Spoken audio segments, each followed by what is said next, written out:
본 방송은 전 국민의 가난 탈출을 목적으로 합니다.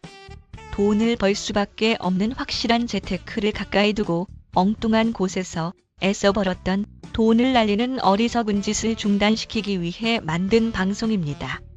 법원 경매와 공매 지식은 물론 경제 상식을 주로 다루며 일방적 지식 전달이 아닌 쌍방향 소통을 중시합니다.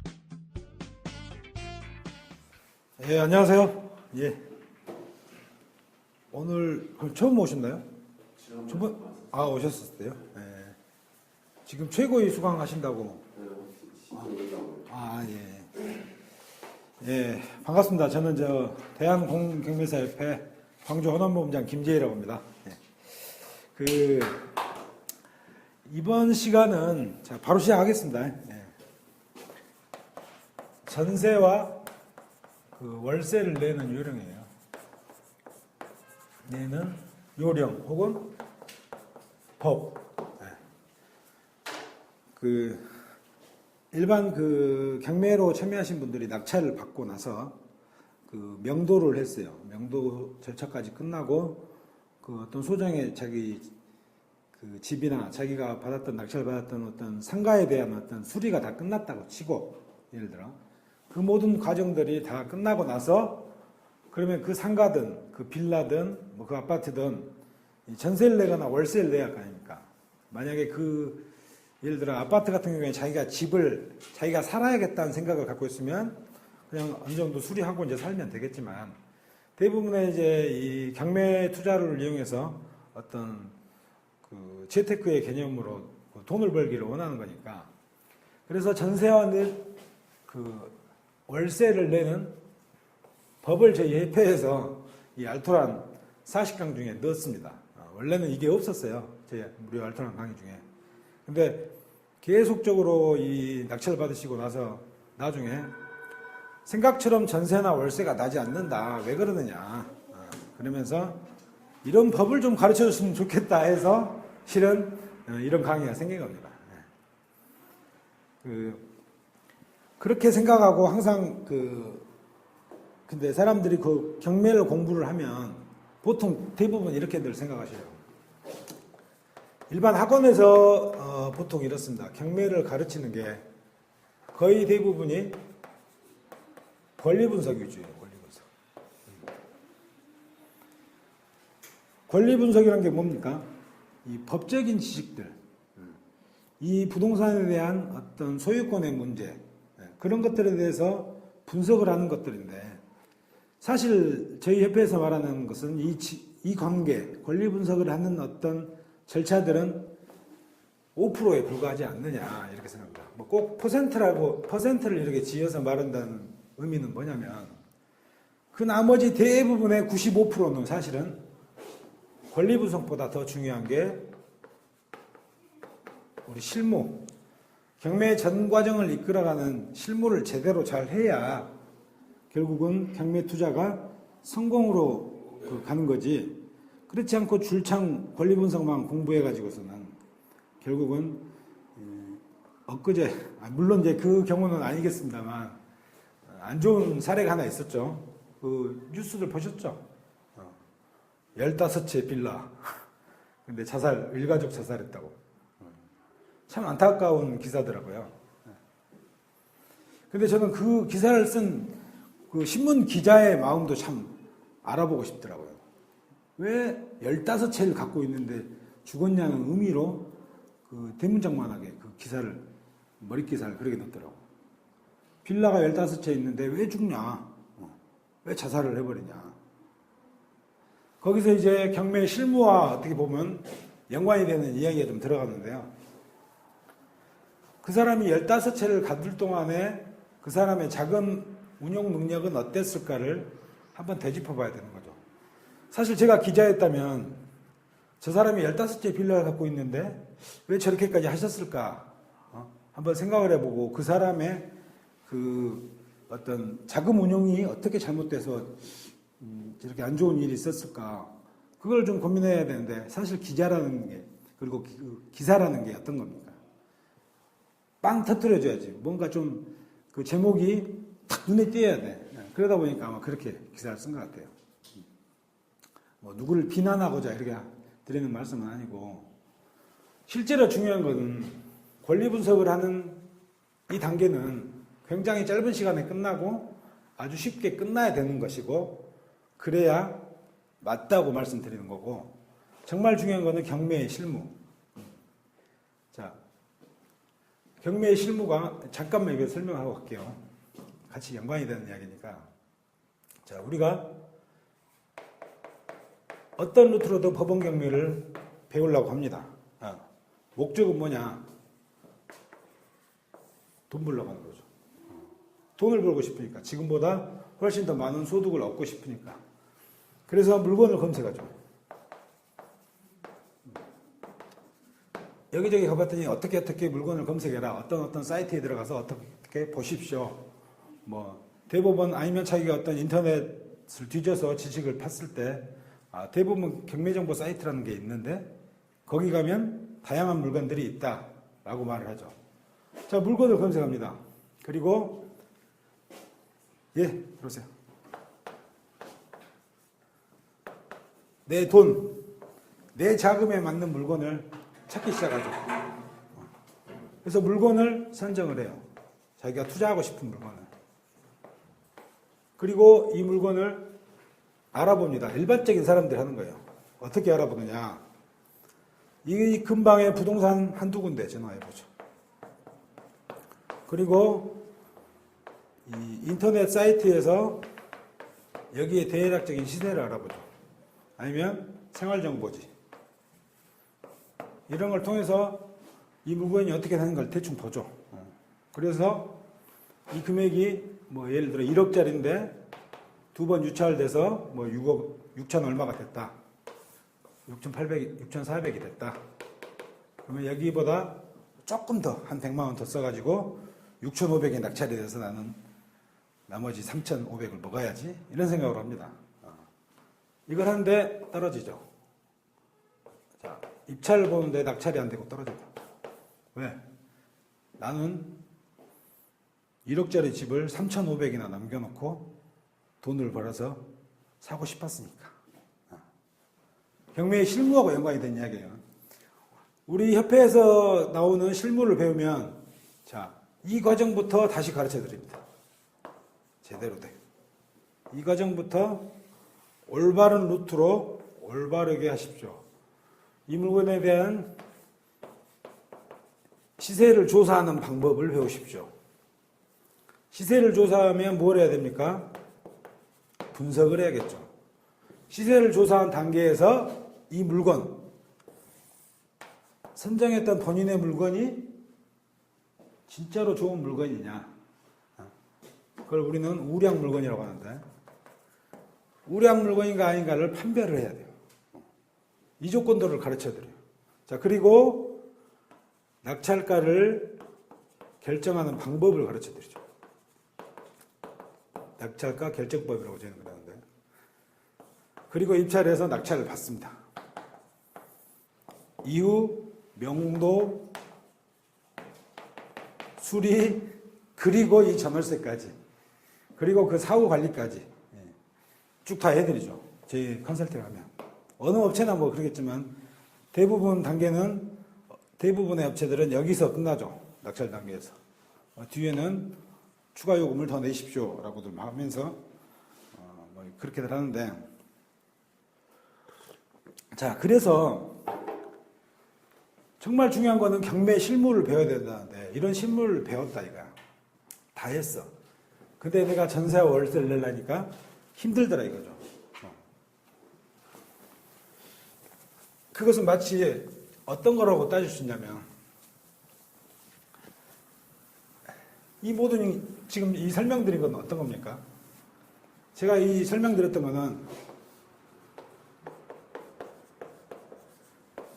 실전처럼 하셔야 돼요. 실전. 우리가 무술을 배워도, 예를 들어 태권도를 배워도 뭐 정권 지르기, 뭐 차기, 옆지르기 뭐 이런 게 있죠. 그거를 태권도 도장에서 배우는데 그걸 실제로 써먹으려고 생각해 보면 정권 지르기가 잘 안 되죠. 누구하고 시비가 붙었는데 멱살을 잡죠. 물거나 헐키거나 뜯거나 발로 차거나 자기가 배운 대로 일반 예타 학원에서 권리 분석을 죽으라고 배웠어. 그래갖고 내가 경매를 하려고 보니까 이걸 모르니까 이게 안 되는 거예요. 경매가 진행이 안 돼요. 그래서 아까처럼 아까 제가 쓰면서 말씀드렸던 것처럼 1억짜리 집을 6,500에 먹어서 3,500의 이득을 남기면서 나는 큰 이득을 보면서 이걸 낙찰을 받아야겠다 생각을 하다 보니까 어떻게 했어요? 낙찰이 안 되는 거라. 계속 떨어져. 근데 경매를 저희 그 협회에서 가르치는 것처럼 여기서 실전처럼 배우시면 그게 다르다는 거죠. 그럼 실전은 어떻게 해야 되느냐? 실전은 어떻게 해야 될까요? 이 모든 과정을 실무를 가르쳐 드리는 과정, 저희 지금 최고의 1기가 운영이 되고 광주에서는 2기가 곧 출발을 할 겁니다. 근데 이 실무를 어떻게 할까를 누차 설명을 드려요. 그리고 누차 해보시라고 해요. 어떤 방법으로 어떤 방법으로. 그걸 자기가 해보고 나서 실제로 자기 물건을 낙찰받은 사례도 있습니다. 물론 아직 광주에서는 없습니다만 저희 협회에서는 많이 있죠. 그러면서 이렇게 하는 거구나 사람들이 느껴가고 터득을 해가요. 왜? 실전처럼 가르쳐 드리니까. 이건 뭐 우리가 장난치는 게 아니잖아요. 어디서 이걸 우리가 그동안 중학교, 고등학교, 뭐 대학교를 다니면서 10년 동안 넘게 그 뭘 배웠지만 거기서 배웠던 지식들을 우리 실생활에 과연 얼마나 써먹느냐 이거죠. 예. 근데 그런 것들에 대한 것들이 너무 부족하더라. 그래서 낙찰을 받는 어떤 과정에 대한 어떤 법들을 가르쳐 드리면서 전세와 월세를 내는 사후 관리까지 저희는 해드린다. 근데 이 무료 알토란 이 강의 시간을 통해서 이 법도 가르쳐 드린다. 근데 학교에서도 뭐 여러 가지 많은 걸 배우셨지만 배우고 나면 어떻게 되죠? 뒤돌아서면 잊어먹고. 방금 배웠는데도 뒤돌아서면 잊어먹고 오늘 배웠는데 내일이면 기억이 가물가물해. 생각이 안 나는 거야. 왜? 이렇게 안 하니까. 그냥 지식의 습득으로 생각하다 보니까 잊어먹는 거예요. 근데 뭘 하나 하더라도 자기가 직접 예를 들어 자동차 타이어가 펑크가 났어요. 제가 운전하고 가다가. 근데 펑크 난 거를 자기가 펑크 타이어를 뒤에 있는 스페어 타이어하고 한번 교체해 본 사람과 스페어 타이어를 가는 방법은 어떻게 하더라. 자키를 빼서 자동차를 들어 올려서 그 뭐 몽키를 이용해서 볼트를 풀어서 이렇게 해서 갈면 되더라 하고 말만 들은 사람과 한 번도 안 해봤는데 자기가 펑크가 났어. 그리고 어떻게 해야 될지 생각하다가 자기가 직접 해본 사람과 아무것도 아니지만 한 번 해본 사람과 안 해본 사람은 차이가 있더라. 그래서 저희는 이 실무를 받고 이 실무에 대해서 실전적으로 가르쳐 드리면서 저희 협회를 운영하고 있다. 교육 체계가 저희는 그렇게 되어 있다 그겁니다. 그래서 사후 관리를 하는데 자, 전세와 월세를 내는 법이라고 했죠. 법. 야, 아까도 말했지만 요령이라고 하면 될 걸 왜 법이라고 굳이 법자를 딱딱하게 붙여놨느냐. 오죽했으면 법이라고 했겠어요. 오죽했으면. 전세와 월세를 잘 못 내더라 이거지 사람들. 그래서 저희 협회 협회장께서도 늘 이야기하는 게 있어요. 저희는 부자 마인드를 배우셔야 됩니다. 부자 마인드 내용 속에 이게 있죠. 진인사 대천명. 한자로 써보면 진인사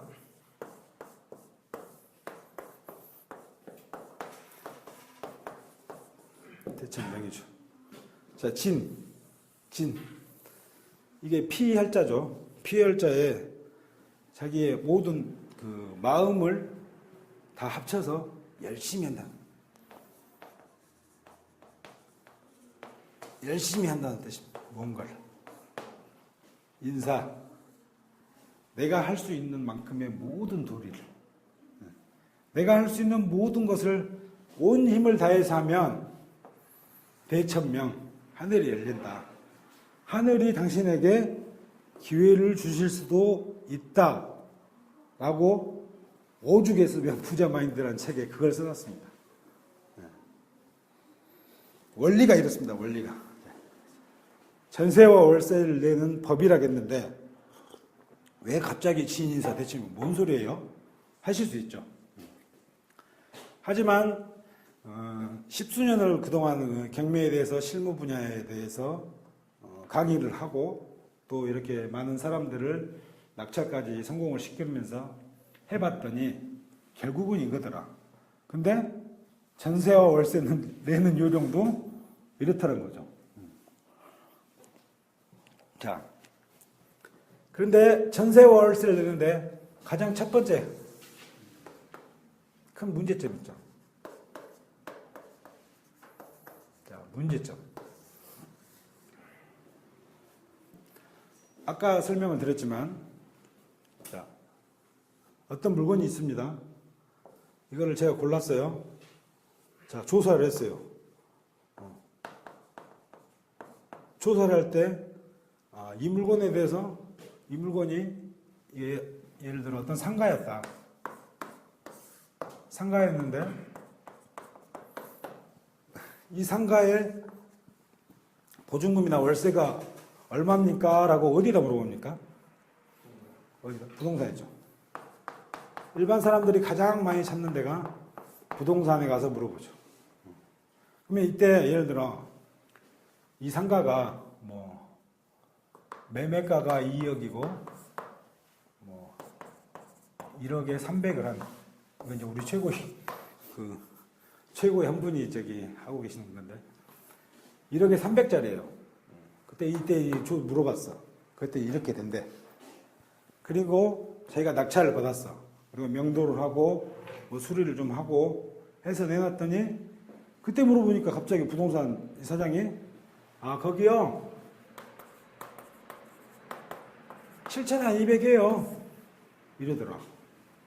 그 기간이 약 한 달에서 두 달밖에 안 되는데 아니 뭔 놈의 시세가 한 달, 두 달 전에는 그 사장님이 1억에 뭐 300이라고 했는데 왜 갑자기 뭐 7,200이에요? 이렇게 말하면 부동산 사장님이 뭐라고 합니까? 거기는요. 예전엔 그렇게 했는데요. 요새는 누가 찾지도 않고요. 그 물건 누가 뭐 와서 보는 사람도 없고 그래요. 그래서 시세가 그렇게 떨어졌어요. 그러면 대부분 사람들은 어떻게 합니까? 그래요? 그래요 하고 말죠. 왜? 그 사람이 전문가라는 생각을 하니까. 근데 저희 같으면 어떻게 할까요? 그래요? 뭐 그전에는 1억에 300은 어떤 근거로 그렇게 말씀하셨어요? 그러면 지금 7,200은 어떤 근거예요? 물론 다른 방법으로도 물어보겠지만 근거를 물어봅니다. 근거를. 근데 그 근거가 없어요. 대부분의 부동산이. 그 전문적이지도 않고 사실은 그 어떤 나를 이해시키는데 어떤 객관적인 자료가 없어. 그냥 그래요. 거기가 사람이 없어서요. 누가 찾지 않으니까요. 이런 말들을 많이 합니다. 왜 그럴까요? 왜? 그 사람들은 늘상 이런 방식으로 일을 해왔으니까. 자, 그래서 문제점 첫 번째. 부동산의 시세. 전세나 월세 시대죠. 전 월세의 시세가 이때하고 이때 단계에 그리고 낙찰을 받아서 제가 전월세를 내는 단계에 변동이 있더라.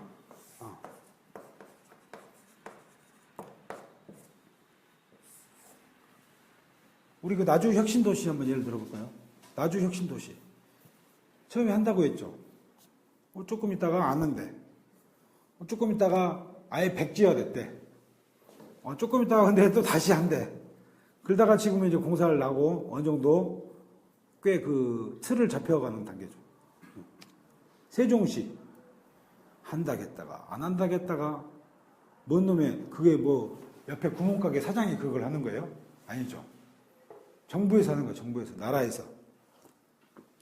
국가가 하는 일도 늘상 변동이 생겨요. 뭘 한다고 하면.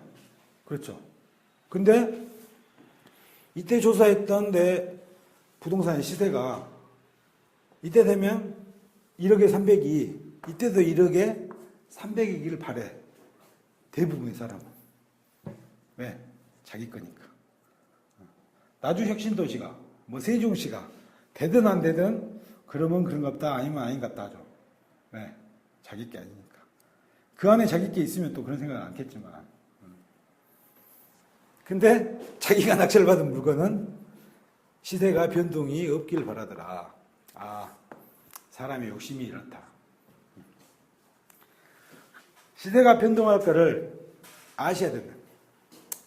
부동산 시세 변동에 문제점이 있더라. 아, 이거는 원래 그렇더라. 원래 내 의지와 상관없이, 내 뜻과 상관없이 이렇게 될 수도 있다는 생각을 하셔야 된다는 거죠. 근데 대부분의 사람은 1억에 300이 1억에 300을 받기를 원해. 왜 그러냐고 오히려 따지고. 근데 이런 사람들이 예를 왔어. 1억에 300인데 1억에 300에 내놨어. 근데 누가 왔어. 내 상가를 보러.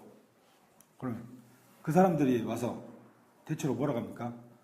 여기 얼마예요? 그랬죠. 부동산이 1억에 300이에요. 아, 그래요? 하고 딱 도장 찍고 계약서 사인한 사람들 있습니까? 어떻게 하죠? 보통 흥정을 하죠. 가격을 깎으려고 그래요. 이렇게 내가 내놓은 물건도 결국은 깎으려고 하고 그 깎는 과정에서 이것보다도 못 받을 수도 있는데 이때 조사했던 내 그 부동산의 시세는 전월세 시세는 변하지 않기를 바라는 마음, 그런 마음은 가지면 안 되겠죠. 당연히 변동될 수도 있다는 문제를 알고 가셔야 된다. 네. 두 번째, 부동산 업자. 부동산 업자들이 지금 우리 이제 최고 2기에도 한 분이 계셨고 참 많이 조심스러워지는데 진짜 너무 많죠. 어느 동네를 가나 그 어떤 대단지, 뭐 예를 들면 뭐 상무지구, 수안지구, 뭐 문흥지구, 봉선지구, 광주에 많은 지구들 있죠. 그 지구들로 가면 그 지구 내에서도 구역별로 부동산이 10개에서 15개씩 있죠. 그렇게 아파트가 대단위로 들어선 데는. 그 안에 모대도 2분 내지 3분씩의 중개업자들이 있죠. 굉장히 많은 분들이 있어요. 자, 그분들은 공인중개사라는 자격증을 따서 하시는 분들이죠.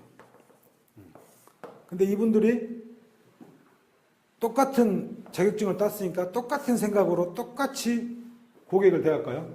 손님들을? 그렇지 않단 말이죠. 왜? 그거는 다 자기 사람의 성향에 따라 달라지더라. 아까 말씀드린 것처럼 1억에 300을 해요 라고 2달 전에 말했던 분이 또 갔더니 그거 7,200이에요. 아니, 그런 기분이 나빠서라도 아니 왜요? 라고 하겠죠. 그 왜가 여기요 사람이 별로 요새 안 오고요. 경기도 지금 요새 경기도 너무 안 좋고 장사도 다 안 된다고 해서 그래서 그래요. 경기 안 좋고 장사 안 된단 말은 20년 전에 그 말이 있었습니까? 그때는 다 잘 됐습니까? 30년 전에는, 50년 전에는 어디 가나 똑같은 말을 합니다. 경기가 안 좋고 장사가 잘 안 된다. 근데 그 주변에 항상 그 불경기에도 불구하고 장사가 잘 되는 집이 있고 장사가 또 안 되는 집이 있겠죠.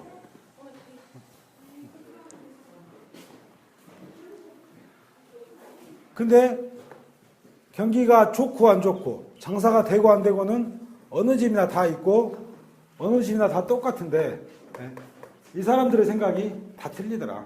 이쪽으로 앉으세요. 이쪽.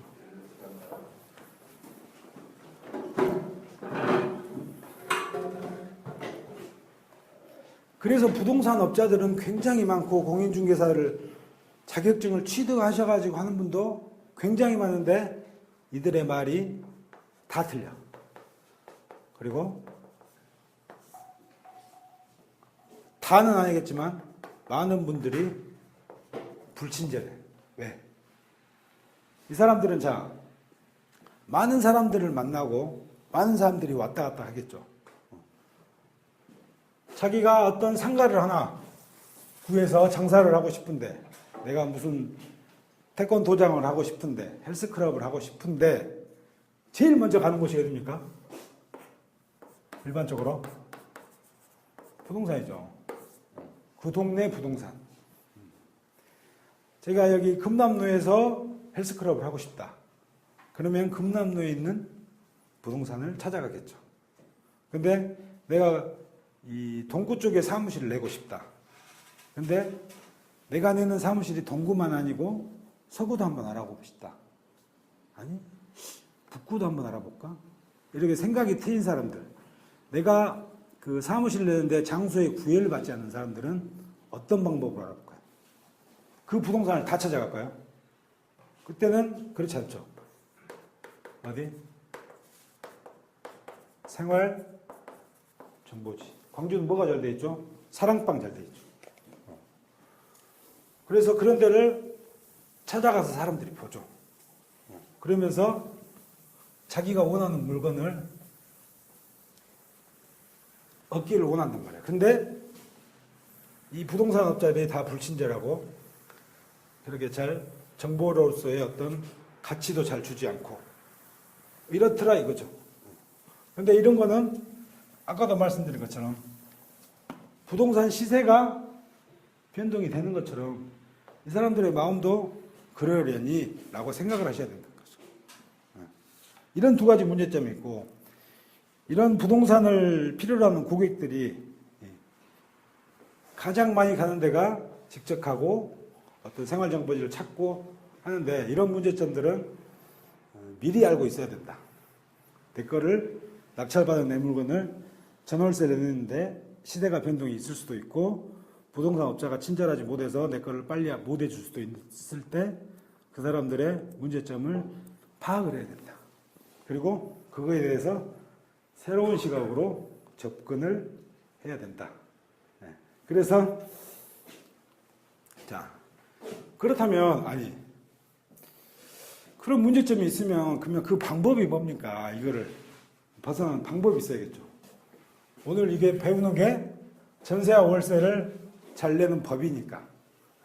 그렇죠? 그래서 첫 번째.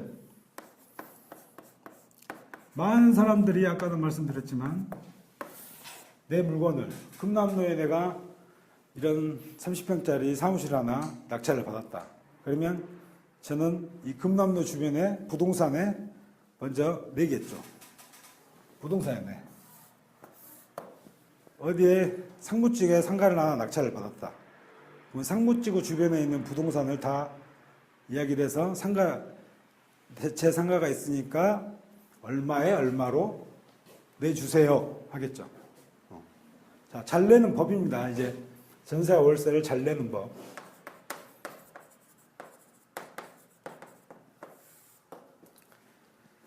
일반적인 사람들은 한 번 이야기했어요.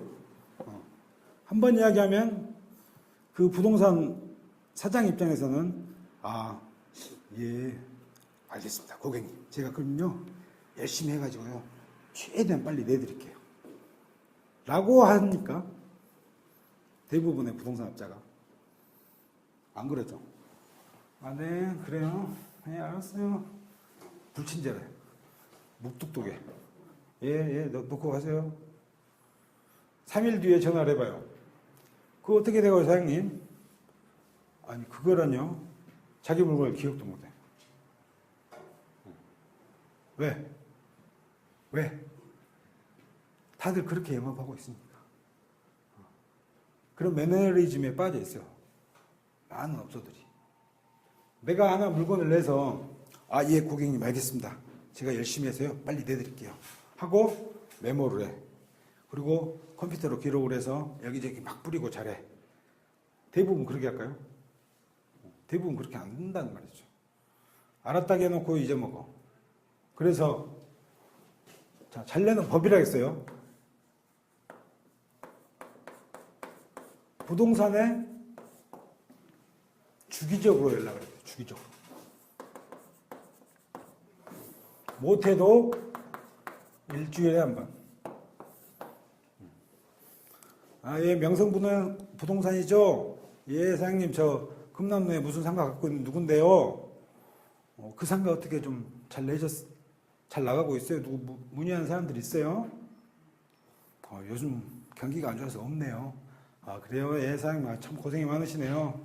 예, 그럼 수고하세요. 일주일 뒤에 또 전해. 사장님, 저 그 금남로에 그 상가 누군데요? 어떻게 좀 잘 됐어요? 아유, 통 없어요, 요새. 계속 전화해. 될 때까지. 계속 전화를, 연락을 한다. 그러면 그 사람의 입장에서, 그 부동산 주인 입장에서는 어쩔까요? 대부분의 사람이 한 번 이야기하고 두 번 이야기하고 잘 물어보지도 않고 내두는데, 그러다 보면 부동산 사장도 잊어먹죠. 그런 사람이 한두 명이 아닐 거니까. 그게 업이니까. 전세 세를 내주고 매매라는 게 업인 사람이 누구 하나의 특정 물건을 기억하려면 주기적인 연락을 해줘야 됩니다. 그 사람한테 각인을 시켜줘야 돼. 요즘에 그 CF들, TV CF들이 좀 변화가 많이 돼 있죠. 어떻게? 사람의 감성을 자극하죠. 포스코는 사람을 향합니다. 뭐 그런 가면 포스코는 말 들어가면 되는데. 감성을 자극하는 CF들이 점점 늘고 있더라. 왜? 사람들이 그만큼 메말랐기 때문에. 감성을 자극했더니 뭔가가 더 잘 팔리더라.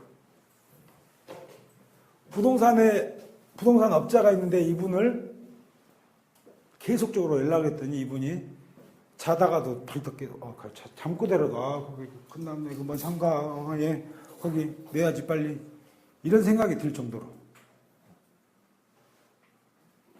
근데 이것보다 더 잘 되는 방법이 하나 있습니다.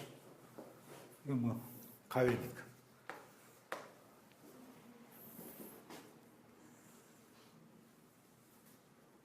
이게 뭐죠? CF. 자기가 한 3에서 5천만 원 들여가지고요, TV 방송국에 광고를 하는 거예요. 금남로에 30평짜리 상가가 있는데 이 사무실이 좋아요. 얼마예요? 노출을 9시 뉴스 시간에 일주일 동안 때립니다. 일주일이 뭐야? 한 번만 때려도 나가볼까요? 바로. 그렇겠죠. 그러지 않을까요? 그래서 이걸 하는 말이, 자, 주기적으로 부동산 업자한테 연락을 한다. 광고 CF를 하십시오. 뭐다? 정보의 노출이다. 많은 사람들이 상가를 얻기 위해서 찾아가는 데가 부동산이고, 금남로에 상가를 얻기 원하는 사람들은 금남로 주변에 부동산을 찾아갑니다. 우리가 예전에도 사냥을 할 때 호랑이를 잡으러 간다. 그러면 유능한 사냥꾼들이 호랑이를 잡으러 다닙니까? 그렇지 않죠. 뭘 하죠, 대신? 덫을 놓습니다. 덫을. 호랑이가 잘 다니는 길목에다가 구덩이를 파놓던가, 아니면 무슨 염소 한 마리를 갖다 놓던가 해서 호랑이를 잡을 수 있게. 가장 잘 되는 방법은 CF 광고를 때리십시오. 안 되니까 우리가 할 수 있는 가장 좋은 방법, 부동산에 덫을 넣는 거야. 사람들이 내 상가를, 내 사무실을 찾으러 다니는 사람들이 있을 거 아니야. 그럼 그 사람들이 얼른 내 거를 물 수 있게끔.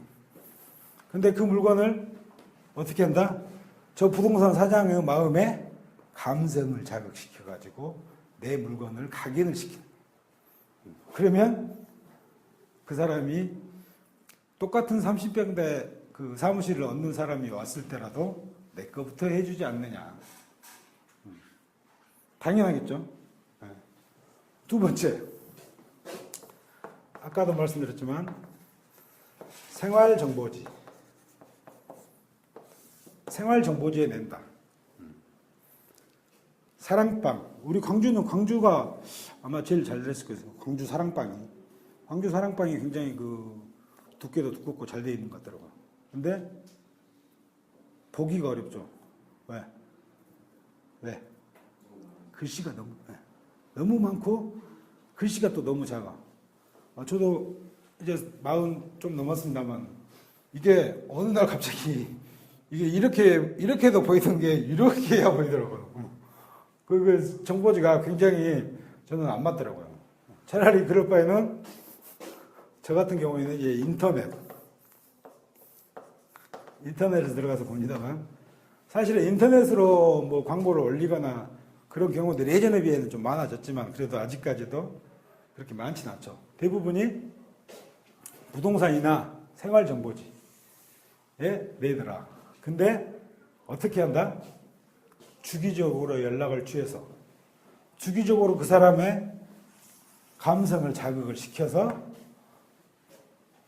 이 길목에 왔다 갔다 하는 사람들에게 덫을 제대로 친다. 그래야 내가 내놓은 내 부동산이 빨리 나갈 수 있다. 예전에 시간이 부족해요. 예전에 이런 일이 있었어요. 우리 협회 물건이었는데 지하였어요, 지하. 지하인데 이렇게 세 조각으로 다 있었어. 이 상가가. 근데 이게 700이었고 700이 얼마나 이게 잘 모르고 기억이 안 나네. 이것도 700이고 이게 이제 무슨 그 지하철역 앞이었어요. 정확히 기억이 안 나는데 지하철역 앞에 지하였어요. 그 굉장히 번화가였고 사람도 많이 다니는 데에서 굉장히 그 자리가 좋은 데였는데 이게 700이 140씩이었네요. 보증금이 얼마인지는 정확히 기억이 안 나요. 5천에 140이더가 뭐 이랬던 것 같아요. 이건 그냥 참고하시라는 의미예요. 5천에 140, 5천에 140, 여기가 1억에 뭐 300인가 300이 좀 못 되던 거 그랬어요. 250인가. 근데 여기하고 여기는 금방 나갔어. 낙찰을 받고 다 수리하고 어쩌고 해서 금방 나갔어. 한 2달 이내에 나갔어요. 다 빠졌는데 얘만 안 나가는 거야. 여기는 우리 이제 협회에서 굉장히 그 연이 깊은, 그러니까 이분이 뭐 삼성 뭐 전무 출신인데 그분의 이제 사모님이 와서 했던 물건인데 이상하게 여기는 안 나가. 근데 여기 그 매달 그 이자가 140이었어. 이자가 140이다 이게. 근데 하여튼 이게 1년 반이 지났어요. 거의 낙찰을 받고도 1년 반 동안 안 나왔어. 그동안 우리는 계속 그 직원들한테 이야기했죠. 야, 빨리 좀 내봐, 빨리 좀 내봐. 그리고 사실, 뭐 이런 거는 어떻게 보면, 저희 지사장들이랑 잘 안 해요. 다 직원들 시켜서 하고, 보통 직원들한테 어떻게 해라. 라고 뭐 이렇게 지속적으로 피드백을 해주면서 하는데, 하여튼 여기 안 나가더라. 왜 안 나가냐? 뭐 잘하고 있느냐? 체크를 해봐도 잘한대. 더 깊이 안 들어갔었던 거지. 그래서 안 되니까 우리 협회장께서, 1년이 좀 넘은 시점에서 죄송합니다. 그러면 제가 대신 그 이자의 반틈을 부담하겠습니다. 그래서 70만 원씩 부담을 했어요. 한 3달 정도인가. 이런 부동산 업자 보셨어요? 이자까지도. 네, 그랬었는데 이 직원이 나갔어. 여기 일을 했던 직원이.